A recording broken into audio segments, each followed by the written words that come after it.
सबसे बड़ी चीज हमारे लिए है तीनों कानून वापस लेने। सुप्रीम कोर्ट ने कृषि कानूनों के अमल पर मंगलवार को रोक लगा दी। इसके साथ साथ सुप्रीम कोर्ट ने इन कानूनों पर चर्चा के लिए एक समिति का भी गठन किया है। कमेटी में कुल 4 लोग शामिल हैं। ये कमेटी मामले की मध्यस्थता नहीं बल्कि समाधान निकालने की कोशिश करेगी। सुप्रीम कोर्ट ने कमेटी से 2 महीने में रिपोर्ट सौंपने को कहा है। शीर्ष अदालत ने कहा कि समिति सरकार के साथ साथ किसान संगठनों और अन्य हितधारकों के प्रतिनिधियों को सुनने के बाद एक रिपोर्ट प्रस्तुत करेगी।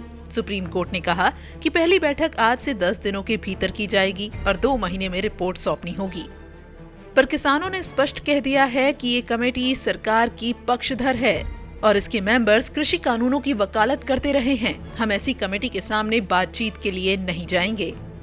भारतीय किसान यूनियन के नेता बलबीर सिंह राजेवाला ने कहा है कि हमने कल ही कहा था कि हम ऐसी किसी समिति के समक्ष उपस्थित नहीं होंगे। हमारा आंदोलन हमेशा की तरह आगे बढ़ेगा।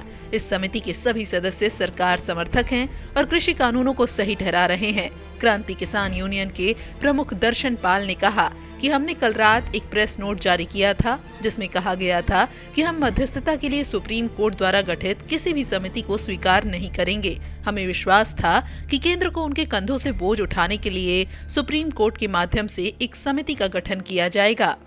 आपको बता दें कि इससे पहले किसानों की सरकार के साथ 9 दौर की बैठक हो गई है। आखिरी मीटिंग 8 जनवरी को हुई थी जिसमें किसानों ने तल्खी दिखाते हुए सरकार से कहा था कि आपका मन मुद्दा सुलझाने का नहीं है तो लिख कर दे दीजिए, हम चले जाएंगे। किसान इस बात पर अड़े हैं कि तीनों कृषि कानून वापस लिए जाएं। अब अगली बैठक 15 जनवरी को होनी है और किसानों ने कहा है कि आंदोलन की दशा दिशा इसी बातचीत के बाद तय की जाएगी।